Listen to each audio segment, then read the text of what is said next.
Merhabalar, kanalıma hepiniz hoş geldiniz. Kanalımdan selamlar, sevgiler sunuyorum. Evet, yine bir tığ işi örgü çalışması ile sizlerle birlikteyiz. Bu videomda sizlere ilk defa göreceğiniz yeni bir tasarımla geldim. Hemen şöyle modelin anlatımı için elimde bu şekilde simli yeşil tonunda bir ipimiz var arkadaşlar. Koyu yeşil. Şöyle hemen kalınlığını, inceliğini de göstereyim. Kalınlığı, inceliği bu şekilde. Simli alize şal ipi kullanacağım. Sizler dilediğiniz marka ip kullanabilirsiniz. Tığ numaram ise 1.30 milimlik tığ kullanacağım. Evet, buyurun, dilerseniz modelin anlatımına geçelim. Bismillahirrahmanirrahim diyelim ve başlayalım. Burada zincirler çekiyorum arkadaşlar. 8 tane zincir çekiyorum lastik için. Sizler dilediğiniz lastik modelini alt kısmına uygulayabilirsiniz. Ben sık iğneli lastik uygulayacağım. Evet, bu şekilde 8 zincirden sonra hemen her bir zincirime sık iğne olarak batıyorum. Bu sıramızı sık iğne olarak gitgelli sık iğne arkadaşlar. Her bir zincirimin içine sık iğne. Hemen son kısma da battım. Bir tane zincir çektim, geriye döndüm. Burada hemen şöyle göstereyim. Sadece birer ilmeğini alarak bu şekilde arka yüzdeki ilmeğimize batarak yine sık iğne yapıyoruz. Hoş bir görüntüsü oluyor. Yeleklerde muhteşem olacağını düşünüyorum. Evet, her bir ilmeğimize, yani tek taraflı batıyoruz. En son kısma da batıyorum. Tekrar bir zincir çekip geriye dönüyorum. Yine aynı bu şekilde 7 sık iğne arkadaşlar. 8 zincir, 7 sık iğne. Tabii ki bunun genişliğini, enini sizler 9 zincir ile de 8 sık iğne ile de yapabilirsiniz. Ben model gösterecek olduğum için bu şekilde yaptım. Yine bir zincir geriye dönüyoruz. Aynı şekilde sık iğnelerimizi yapıyoruz. Evet, devam ediyorum. Hiçbir işlem yok. Bu şekilde lastik oluşturuyoruz arkadaşlar. En son kısma da batmayı unutmayalım. Hemen bu şekilde. Evet. Gitgelli olarak bu şekilde bir miktar yapıp geliyorum arkadaşlar, uzatıp. Evet, model gösterecek kadar lastiğimi oluşturdum. Hemen şöyle göstereyim. Bu modeli kurabilmek için arkadaşlar 1, 2, 3, 4. Yani 4 diş bir modelimiz için. 1, 2, 3, 4. 4 diş bir modelimiz için artı 1, 2, 3. 3 tane diş artı ekliyoruz arkadaşlar modeli kurabilmek için. Kenar sıralarımız oluyor. Hemen birinci sıramızdan başlıyoruz. 1, 2, 3 tane zincirimi çektim. Tığımın başına ipimi aldım. Hemen bu kısma kenar trabzanı oluşturuyorum. Sizler tabi isteğinize göre kenar trabzanlarını, kenar patlarını ayarlayın. Hemen sıradaki boşluğa girerek bir kenar trabzanı daha yapıyorum. 3'te çekiyorum.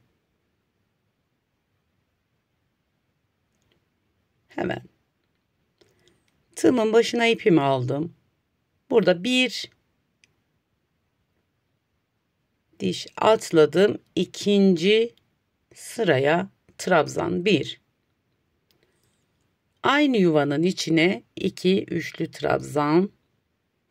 Aynı yuvanın içine 3 üçlü trabzan.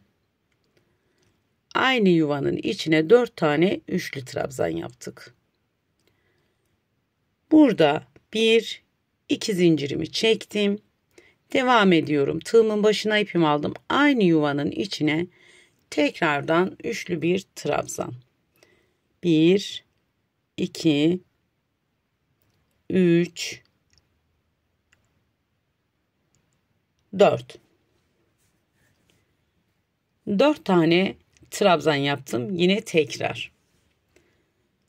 Şimdi bir tane modelimizi kurmuş olduk. Devam ediyorum. Burada kenar kısımda bir tane. Şimdi burada arada tığımın başına ipimi aldım. 1, 2, 3. dişe batıyoruz. Kenar kısmı olduğu için bir tane sıra atladık. Evet, yine bir önceki yapmış olduğumuzu tekrarlıyoruz. 4 tane üçlü trabzan yapıyoruz.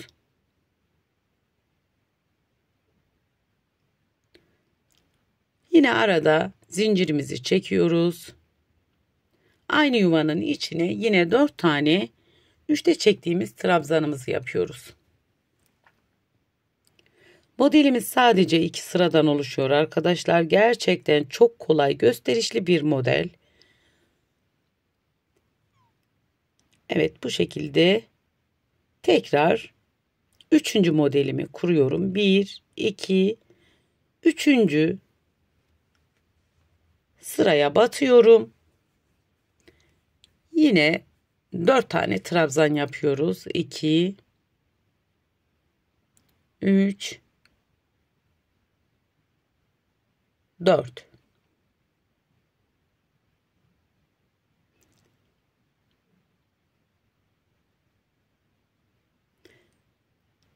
Tekrar burada 2 tane zincirimizi çekiyoruz.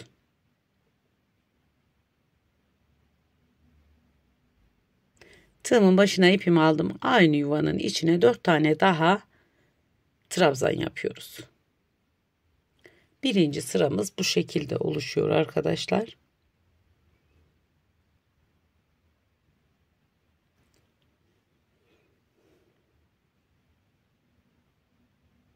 Artı 3 sıra yapmıştık. Şimdi kenar kısımda da bir tane atlayacağız hemen. Burada olduğu gibi. Kenarlarda kasma olmasın. Evet, bu şekilde yine 3 tane kenar kısma trabzan yapıyorum. Dediğim üzere buraları sizler isteğinize göre kenar patlarını ayarlayabilirsiniz. Evet, bu sıramızı tamamlamış bulunuyoruz. Hemen şöyle göstereyim. Hemen modelimizin ikinci sırasına geçiyorum. Bir tane zincir çektim. Bu sıramız sık iğne arkadaşlar. Hemen dibine giriyorum. Bir sık iğne. Tekrar 2. Tekrar 3 kenar kısmı oluyor. 3 tane trabzanın içine yapmış olduğum. Bir tane araya sık iğne. Modelimi hemen çeviriyorum. Burada birinci trabzanımızdan giriyorum. 1 sık iğne. 2 3 4 5 tane sık iğne yapıyorum. Hemen en sonda bulunan trabzanıma giriyorum, atlıyorum. Bir sık iğne, 2 3 4 5 sık iğne daha yaptım. Şöyle bir görüntümüz oluştu. Tekrar araya bir tane sık iğnemizi unutmuyoruz. Modelimizi çeviriyoruz. Tekrar aynı işlemi yapıyoruz. Birinci trabzanımıza girdik. 1 2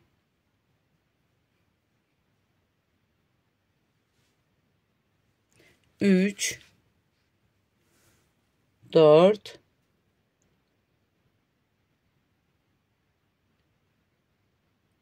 5 tane sık iğnemi yaptım yine. Hemen sondaki trabzanıma geçiyorum. Hiç arada zincir çekmiyorum. Sık iğne ile geçiyorum. Simli olunca ipim biraz takılıyor. Evet, 1 2, 3, 4, 5. Yine hemen araya bir tane sık iğnemi yapıyorum. Modelimi geri çeviriyorum. Yine 1, 2, 3, 4, 5 sık iğne. Sondaki trabzanımıza geçiyoruz. Atlıyoruz sık iğne ile. 1, 2, 3, 4, 5 tane sık iğnemi yaptım. Şimdi yine araya bir tane sık iğnemi yaptım. Buradaki trabzanlarımın üzerine sırayla 3 tane sık iğnemi yapıyorum.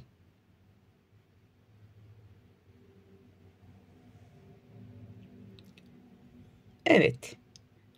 Modelimiz bir kez kurmuş olduk arkadaşlar. 2 sıradan oluşuyor modelimiz. Şimdi modelimizin tekrarı oluyor. Bundan sonra tekrarını yapıyoruz. Yine bir alt sırada yapmış olduğumuz trabzanlarımızı geçiyoruz. Burada 3 tane zincirimi çekiyorum. Kenar zincirlerini sizler örgünüzün gidişine göre çekin. Kenar trabzanlarımı yapıyorum. 2 tane kenar trabzanı, zincirim ile birlikte 3. Yine hemen model üzerine denk gelecek şekilde, modelde kaydırma yok. Yine 4 tane trabzanımı yapıyorum.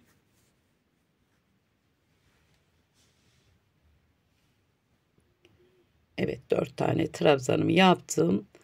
Yine arada 2 zincir, aynı yuvanın içine 4 trabzan daha yapıyoruz. Gerçekten çok kolay. Herkesin yapabileceği türde bir model. Üçlü çekiyorum trabzanlarımı. Sizler dilerseniz ikili de çekebilirsiniz. Evet, aynı yuvanın içine tekrardan 4 tane trabzanımı yaptım. Hemen arada zincir çekmeden diğer modelimin üzerine geçiyorum. Yine 4 tane trabzan.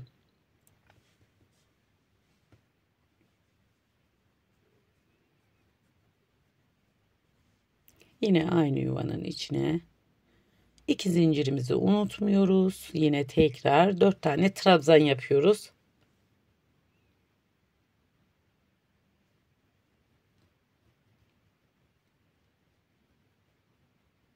Hemen son trabzanımı yapıp 3. örneğime atladım.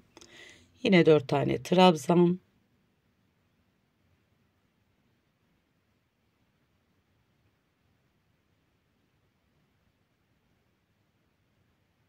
Tekrar aynı yuvanın içine.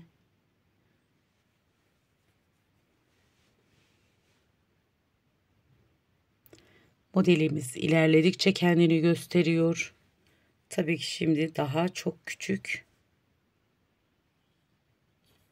Hemen kenar trabzanlarımıza geçiyoruz. Buradaki kenar trabzanlarımızı da yapıyoruz. Görüntüsü bu şekilde. 1, 2,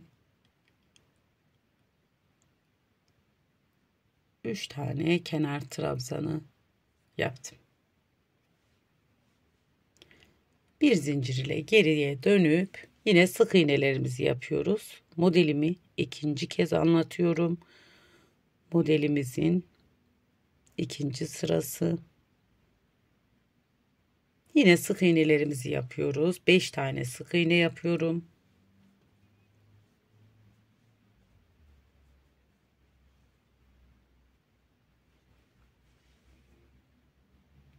Hemen buradan diğer kısma geçiyorum. Sondaki trabzanıma da sık iğnelerimi yapıyorum. 5 tane.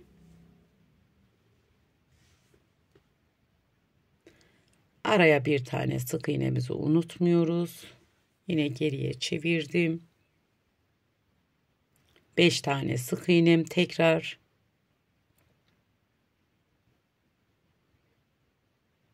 farklı bir görüntü oluşuyor arkadaşlar. Gerçekten hoş bir model. Yeni tasarlanmış bir model.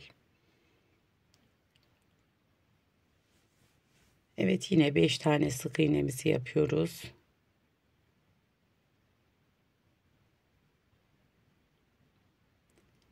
Aradaki sık iğnemizi unutmuyoruz. Yine tekrar sık iğnemi.